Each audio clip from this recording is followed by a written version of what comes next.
In today's Script Safari, we're covering concept number 1 in the 7 core concepts for programming. And today's concept is variables. Key principle. Variables in programming are containers. They actually hold numbers, text, data. Text can be names, letters. Data can be entire data records, stock history, anything can be stored in a variable. I've always thought of variables like a giant wall of these little post office boxes because the boxes are all numbered and the computer keeps track of the numbers. I just say, hey, give me what's in box 424. I can even assign a name to box 424. I could call that box miles driven. I could call box 424 miles driven, and I can pop in there any number I want, 42, and the computer will store it in memory in box 424. And then the next time I ask for it, hey, give me miles driven, the computer looks in box 424, pulls out 42 and hands it to me. And as much computer memory as I have to work with is as many little P.O. boxes as I have here. So it's pretty neat. Now, back in algebra, maybe the last spot that you heard about variables, x and y, and combining them. In algebra, variables are placeholders for us to do calculations. Like in this equation, x could be 4, x could be 1, x could be 0.0285, x could be anything, because it's a placeholder. But in programming, variables are actually the values themselves. So x could equal 263, and it equals 263. Unless I change it, x will continue to equal 263. If I use x in an equation, the value 263 will happen in that equation where the x is. So let's take a look at how this actually works when you're programming. I'm going to use Chrome. And you may or may not know that Chrome has a nice set of developer tools. And one of the developer tools that it has for you is the JavaScript console. JavaScript is a great programming language. A lot of the web runs on JavaScript.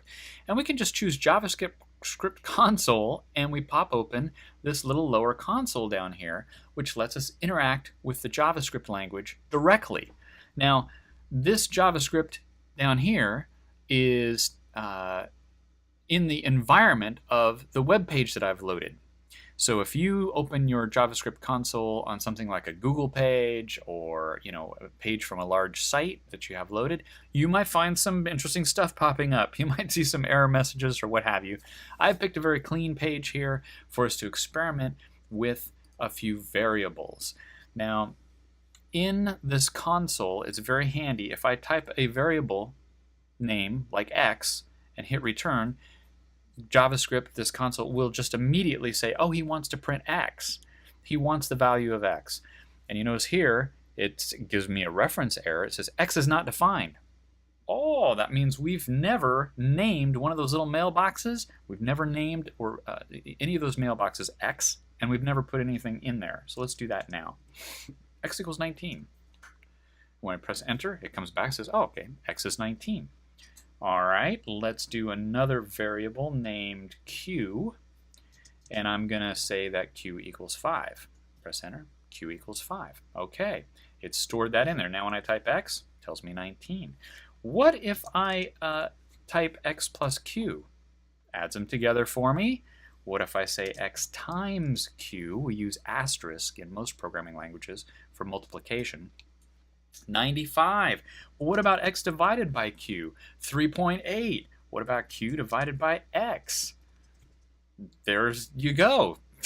0.263, etc., etc. So we've got these variables now, and they hold their value.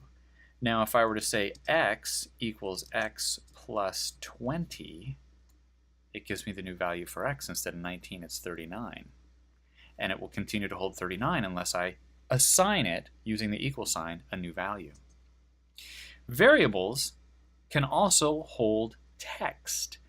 So here we are in JavaScript. In JavaScript, you can just type any variable name you want. So for example, I'm going to say username. Okay, and you can assign it text, and we put text inside quotes. Jack. I'm just going to say username equals Jack, and it's going to repeat back the name Jack. Great. If I say, now here's some interesting stuff. What if I say username plus X? Jack 39. Because Jack is a string, it's going to say, oh, I'm adding a value to a string, a number to a string. That doesn't work. I'm just going to print the number as a string, puts it in there.